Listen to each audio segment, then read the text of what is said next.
Saudara-saudariku yang terkasih, saya mau melanjutkan video saya sebelumnya dengan topik perceraian sipil. Rupa-rupanya banyak orang Katolik juga yang melakukan perceraian sipil. Padahal gereja Katolik sama sekali tidak mengakui dan tidak mendukung yang namanya perceraian sipil. Maka di dalam ajaran gereja Katolik tidak pernah ada pengakuan mengenai perceraian sipil itu. Bahkan di dalam Katekismus Gereja Katolik nomor 2384 sangat ditegaskan di sana bahwa perceraian sipil merupakan pelanggaran berat karena bertentangan dengan iman Kristiani dan juga hukum moral.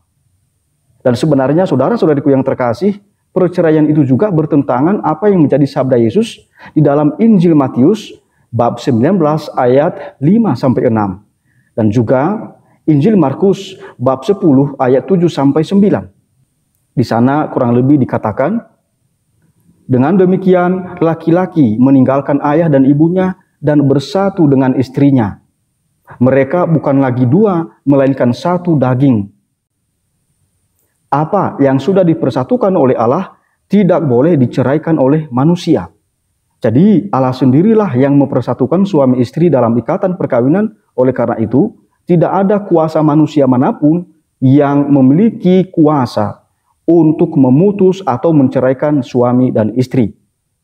Tetapi saudara-saudariku yang terkasih, kalau terjadi perceraian itu, maka pasti ada orang yang mengalami ketidakadilan karena diceraikan sepihak oleh pasangannya. Lalu juga dia tidak menikah lagi. Nah, bagaimana pandangan gereja terhadap mereka itu? Tetapi juga ada orang yang sangat aktif untuk melakukan perceraian dan menikah lagi. Tentu saja tidak sah secara Katolik. Nah, bagaimana gereja memandang orang ini? Apakah mereka ini boleh menerima komuni atau tidak? Lalu kalau tidak boleh, apa alasannya? Lalu yang berikut adalah kalau seandainya ada orang-orang yang pernah bercerai lalu menikah lagi, ya tidak sah. Tetapi suatu saat mereka bertobat, ya. Walaupun mereka tetap hidup satu rumah, tetapi mereka berpantang penuh. Dalam arti tidak melakukan lagi hubungan seksual sebagai suami dan istri. Bagaimana gereja juga memandang situasi mereka ini?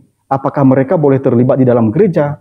Apakah mereka boleh menerima komuni? Nah, saudara-saudariku yang terkasih, itulah yang kita bahas di dalam video kali ini. Marilah kita ikuti. Yang pertama, saudara-saudariku yang terkasih adalah pandangan gereja terhadap mereka yang cerai tetapi tidak menikah lagi. Umumnya mereka ini diceraikan oleh pasangannya. Mereka mengalami ketidakadilan. Hal ini pernah ditegaskan oleh gereja dalam Katekismus Gereja Katolik nomor 2386. Mungkin sekali bahwa satu dari suami istri menjadi korban tak bersalah dari perceraian yang diputuskan oleh hukum sipil. Dalam hal ini, ia tidak melanggar perintah kesusilaan. Terdapat satu perbedaan besar antara suami atau istri yang telah berusaha dengan wajar supaya tetap setia kepada sakramen perkawinan dan ditinggalkan secara tidak adil, dan dia yang oleh satu pelanggaran berat telah merusakkan perkawinan yang sah menurut hukum gereja. Saudara-saudariku yang terkasih, saya mengetahui beberapa umat yang mengalami ketidakadilan semacam ini. Pasangannya sudah selingkuh, ya. Ketika dia mau menegur pasangannya itu, malah pasangannya itu meninggalkan dia dan menceraikan dia di pengadilan. Dan ketika di pengadilan dia kalah. Tapi saudara kita ini berjuang terus-menerus, ada bandingnya, tetapi dia tetap kalah. Jadi sebenarnya dia tidak mau melakukan perceraian. Tetapi apa boleh buat? Dia diceraikan oleh pasangan hidupnya. Saya tahu beberapa di antara mereka menjadi sangat terluka, sangat sedih, dan karena itu mereka juga hampir putus harapan, putus asa. Jadi saudara-saudariku yang terkasih, orang-orang semacam ini perlu juga didampingi, ya, diberikan bantuan. Kasihan hidup mereka. Sudah begitu kuat perselisihan mereka sehingga perkawinan tidak bisa dipulihkan kembali. Mereka ini pasti terluka, mengalami kesepian dan kesulitan. Itulah kondisi mereka yang diceraikan oleh pasangannya. mengalami ketidakadilan. Tapi mereka tetap meyakini dan menyadari ikatan perkawinan yang tak terceraikan, tidak dapat ditiadakan, tidak dapat diputuskan. Maka mereka tidak terlibat dalam perkawinan baru lagi. Jadi saudara-saudara kita ini, itu tidak menikah lagi. Karena mereka meyakini bahwa perkawinan pertama mereka itu sah, dan karena itu mereka tidak mau menikah lagi. Mereka tidak mau melanggar sabda Yesus ya, di dalam Injil, di dalam kitab suci. Mereka tetap menjalankan tugas-tugas mereka dalam keluarga dan tanggung jawab umat Kristen. Jadi luar biasa, mereka sangat konsisten. Dalam kasus-kasus seperti itu, teladan kesetiaan mereka dan sikap konsisten secara Kristen beroleh nilai yang istimewa sebagai kesaksian di tengah masyarakat dan dalam gereja. Jadi mereka orang-orang yang terluka, ditinggal pergi oleh pasangannya, diceraikan oleh pasangannya, tetapi mereka tetap setia. Setia di dalam iman mereka dan juga menjalankan tugas-tugas mereka, dan mereka tidak terlibat dalam perkawinan yang kedua. Kepada mereka ini, gereja mesti menaruh sikap hormat penuh cinta kasih dan menyediakan bantuan terus-menerus. Gereja tidak boleh menghalangi mereka untuk menerima sakramen-sakramen. Jadi mereka ini boleh menerima komuni di dalam perayaan Ekaristi. Saudara-saudariku yang terkasih, apa yang saya sampaikan ini Anda juga bisa membacanya di dalam Familiaris Consortio nomor 83. Familiaris Consortio itu dari Paus Yohanes Paulus II pada tahun 1981. Jadi nanti juga Anda bisa membacanya. Jadi saudara-saudariku yang terkasih, kalau Anda mengalami ketidakadilan, diceraikan oleh pasangan Anda, dan Anda berjuang supaya tidak terjadi perceraian itu, walaupun pada akhirnya pengadilan menceraikan, ya, mengetuk palu bahwa Anda bercerai dengan pasangan Anda, maka sebenarnya Anda mengalami ketidakadilan. Oleh karena itu, silakanlah beritahu pastor paroki Anda secara personal, supaya dengan demikian hak-hak Anda untuk menerima komuni kudus itu tidak menjadi hilang. Jadi perlu komunikasi antara umat dengan pastor parokinya. Dan kalau terjadi demikian, saudara-saudariku yang terkasih, gereja juga perlu membuka diri dan memberikan bantuan rohani kepada mereka yang mengalami ketidakadilan semacam ini. Paus Yohanes Paulus II dalam Familiaris Consortio nomor 83 menegaskan, rasa kesepian dan kesulitan-kesulitan lainnya seringkali menjadi nasib suami istri yang bercerai, khususnya bila mereka tidak bersalah. Jemaat gerejawi hendaknya mendukung mereka, menunjukkan sikap hormat, solidaritas, dan pengertian, serta bantuan praktis kepada mereka, sehingga dapat terus mempertahankan kesetiaan mereka dalam situasi yang sangat sulit itu.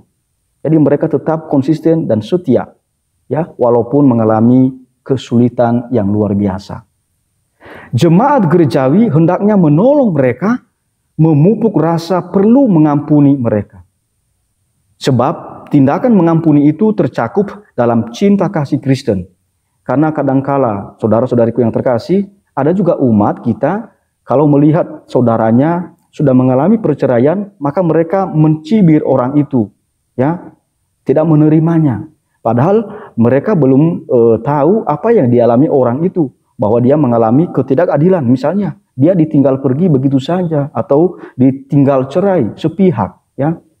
Jadi sebenarnya perlu kita melihat bagaimana konkretnya keadaan orang itu. Dan karena begitu juga nanti kita mengampuni apa yang dia alami itu. Barangkali dalam proses perceraian itu dia berdosa, gitu ya. Mungkin ada marahnya, lalu juga karena sikapnya yang kurang berkenan dari pasangannya, sehingga memicu perceraian itu. Tapi kita sebagai orang Kristen, kita dipanggil untuk mengampuni. Dengan sikap jemaat ini, mereka bisa jadi bersedia kembali kepada hidup pernikahan mereka semula.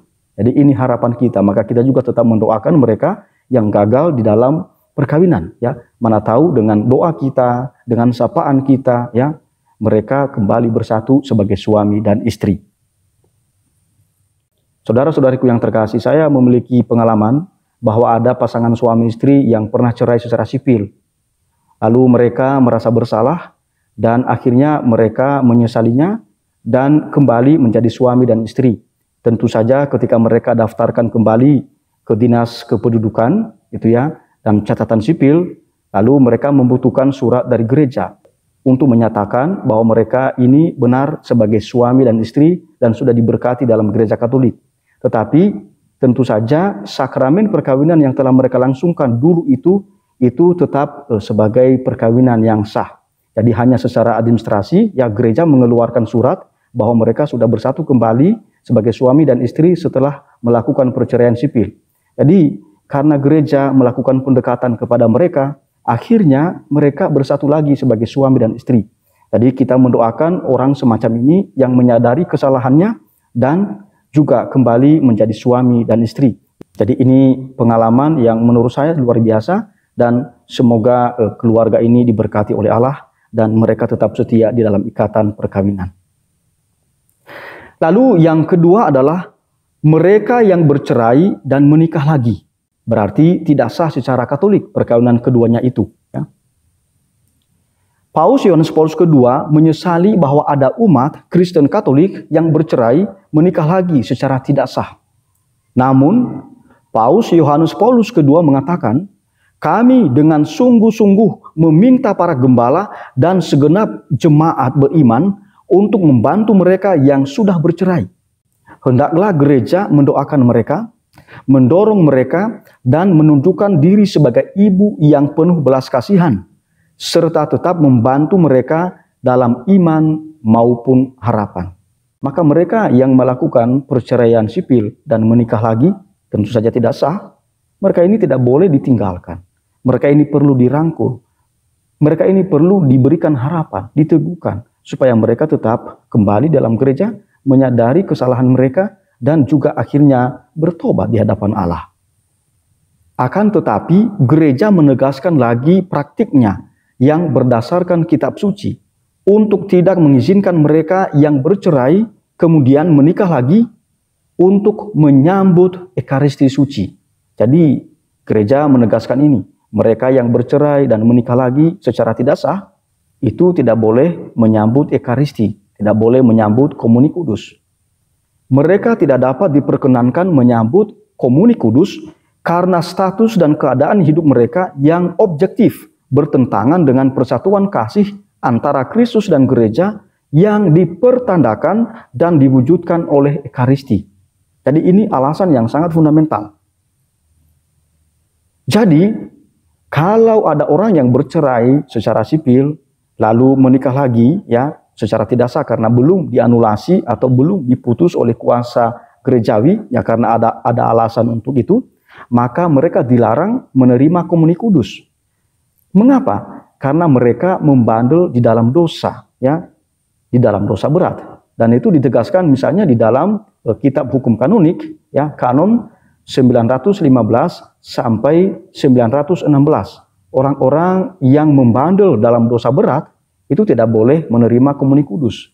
Ya, orang-orang yang membandel dalam dosa berat itu salah satunya adalah orang yang bercerai secara sipil lalu menikah lagi. Ya, mengapa? Karena mereka melakukan hubungan suami istri di dalam perkawinan yang tidak sah. Ini bertentangan dengan moral Kristiani dan ini dosa yang dilakukan oleh mereka.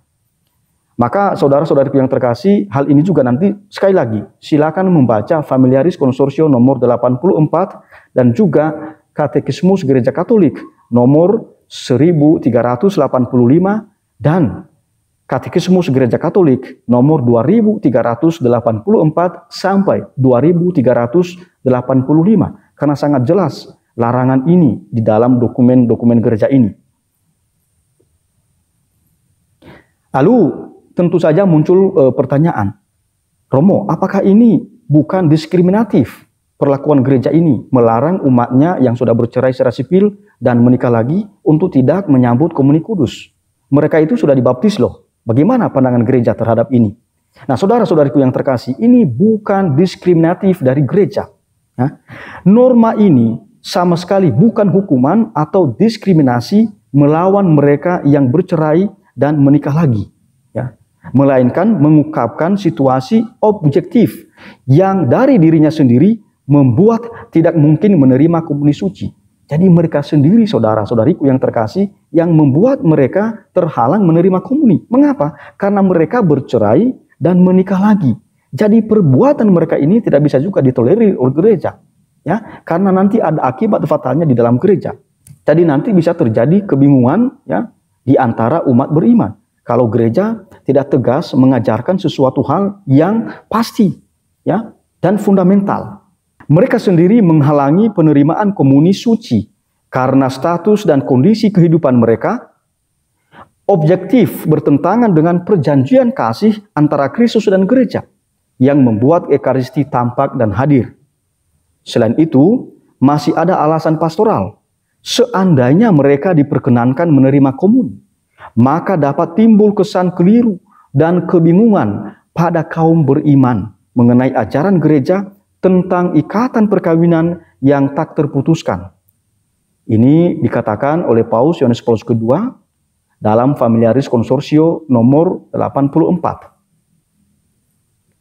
Jadi saudara-saudariku yang terkasih, bisa kita katakan bahwa mereka yang melakukan perceraian dan menikah lagi ya secara tidak sah merupakan dosa dan bertentangan dengan hukum moral, bertentangan dengan ajaran iman Kristiani. Ya. Oleh karena itu, mereka dilarang untuk menerima komuni kudus. Saya rasa ini sudah sangat jelas ya, bahwa mereka yang bercerai dan menikah lagi terhalang menerima komuni kudus. Lalu yang ketiga adalah orang yang bercerai lalu menikah lagi tapi hidup pantang mutlak. Bagaimana pandangan gereja terhadap mereka ini? Apakah mereka diperbolehkan menyambut komuni kudus? Nah, saudara-saudariku yang terkasih, kita perlu membaca Familiaris Consortio nomor 84 dan surat kepada para uskup gereja Katolik tentang penerimaan komuni suci oleh kaum beriman yang cerai dan menikah lagi. Atau dalam bahasa Inggris, Letter to the Bishops of the Catholic Church concerning the reception of Holy Communion.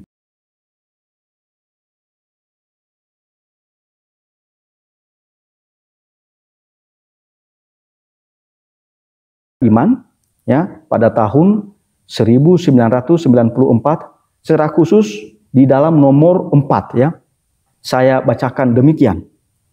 Bagi kaum beriman yang hidup dalam situasi perkawinan demikian itu, penerimaan komuni suci dapat diperkenankan hanya setelah menerima absolusi sakramental yang diberikan hanya kepada mereka yang menyesali pemutusan perjanjian dan kesetiaan dengan Kristus dan mempunyai kesediaan tulus akan hidup yang tidak lagi bertentangan dengan ikatan perkawinan yang tak terputuskan.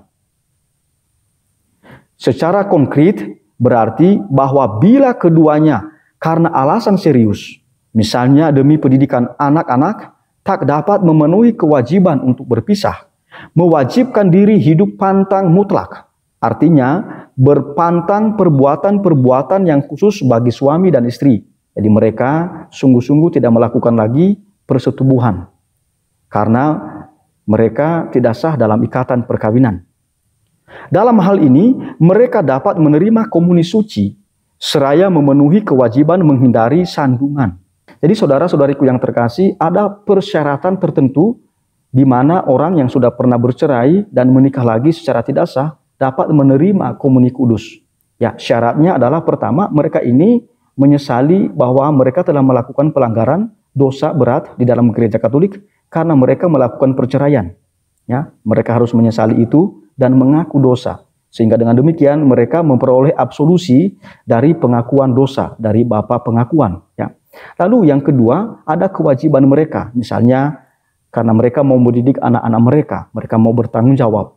Lalu yang ketiga, mereka tidak melakukan hubungan seksual lagi. Walaupun mereka satu rumah, tapi mereka sungguh-sungguh berpantang mutlak sepenuhnya, ya bertarak, tidak melakukan tindakan seperti suami dan istri, yaitu ya hubungan seksual. Jadi orang-orang semacam ini menunjukkan bahwa mereka melakukan pertobatan di hadapan Allah.